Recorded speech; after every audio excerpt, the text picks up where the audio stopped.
We've reported earlier on the general debate taking place at the UN General Assembly this week in New York City.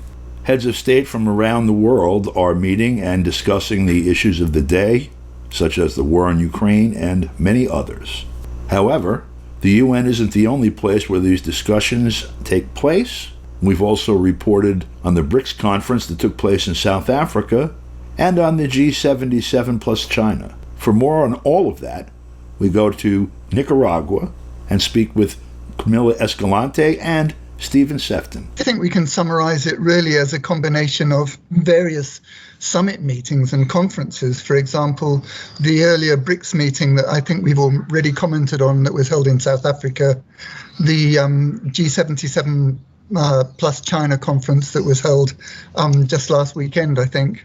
And now we're in the middle of all these speeches at the United Nations. And there do seem to be a couple of common themes coming out of all those big meetings, which is they clearly signal the developing challenge to United States and its allies in terms of their global control, and we're actually dealing with the nuts and bolts of the emergence of a multipolar world. And two of the main themes standing out from that process and that were very much to the fore in the various summits and meetings that I just mentioned are an urgent need for radical reform of the United Nations and itself and financial institutions, of course, in particular the Security Council at the United Nations.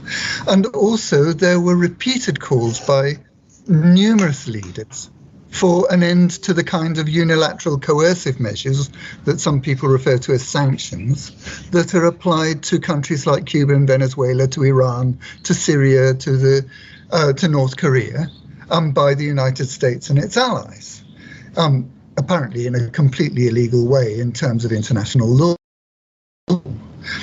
And so in relation to that, in terms of the region, it seems to me that we might well look hard at the capacity of Latin America and the Caribbean nations to unite and defend their region's interests in the middle of all these processes that are happening, rather than allowing themselves to be subject to division, serving the interests of the United States in particular. Yeah, I absolutely agree with Stephen on this. I think, there was a very important final declaration of the G77 in Havana, in which, as Stephen said, they very explicitly rejected, and this is, supposed to be 134 countries, the extraterritorial impacts and all other forms of coercive economic measures, all sorts of sanctions. And they're saying that this disproportionately, obviously almost exclusively impacts countries of the G77. This includes countries and their ability, not only the sanctioned countries themselves, but the other countries to be able to trade and have normal relations with one another. And so they're moving towards, they have made a call to lift all of these and to stop applying these sanctions because of the way that it cripples their ability to trade with one another and seek solutions to the problems they have. And so, they also spoke, because this is, of course, the G77 had the theme of technology.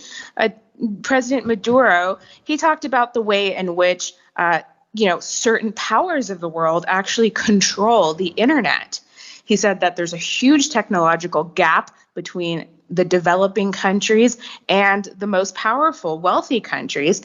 And he says that it's the powerful countries that are managing the internet. He says they're the ones who impose hegemony on the internet and social media, and it's actually impacting the countries of the global south. And it's something we need to be thinking about now that we're moving towards, AI and social media is such a huge part of everyone's lives. He says it's happening with no legislation, no type of control or anything on the part of our countries that are subject to the use of Facebook and Twitter and Instagram and TikTok and all of these other companies, none of which are based in the global south. It was also really important that, finally, Lula had his meet and greet very briefly, formally, with President Zelensky of Ukraine.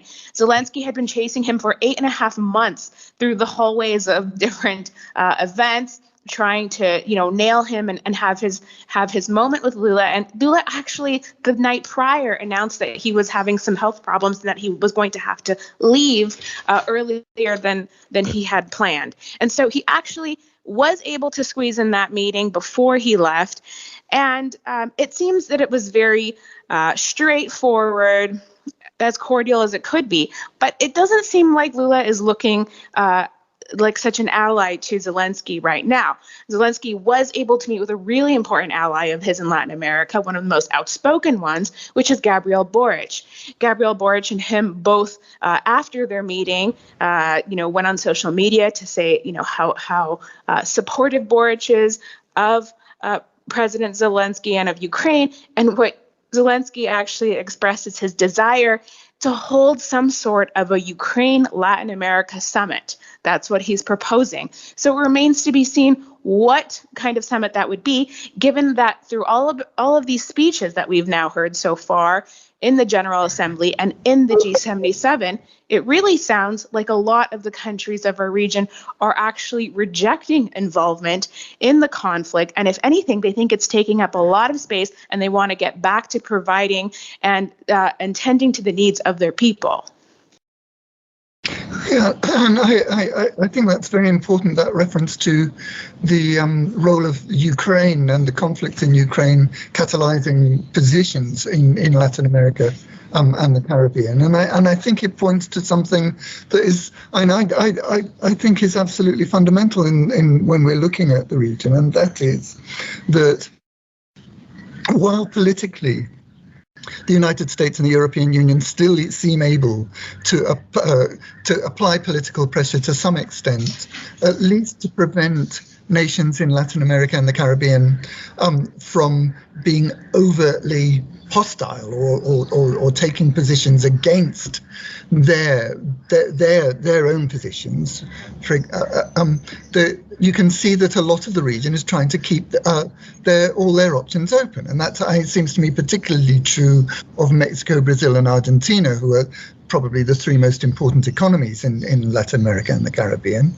And it seems to me fundamental to the dynamic that we're seeing that although in political terms, one might argue that the United States is able to hold its own, certainly the economic outlook is much more favorable to China. And that seems to me a dynamic that we're going to have to follow very closely over the next few months. The proposal about amending the UN Security Council, that's something that's been on the table during the general debate this week also. They're targeting Russia with it, as they have for decades. And it's impossible actually to touch the veto power of any of the members without amending the UN Charter. And to amend the UN Charter, first you have to introduce a resolution at the Security Council, which means it can be vetoed as soon as it comes up. And then after a council vote, it gets referred out to the General Assembly, and you need a 2/3 vote. So you would need 2/3 of like 192 or 193 nations, whatever it is. So it's impossible for that. There are changes, though. Brazil is a member now, so is Ecuador.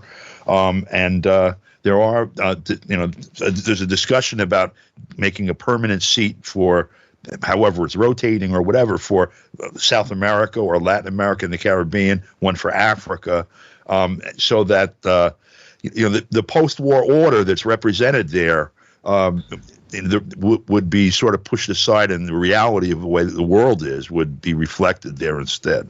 Yeah, I'd argue just quickly that the more the United States and its allies block change, the more feeling against them is going to grow. Yep, we've seen that. I guess we got a time problem. We're out of time. I'd like to thank both of you as usual, and look forward to speaking with you again next week. Thanks, Don. Thank you, Don. For KPFK, I'm Don DeBar.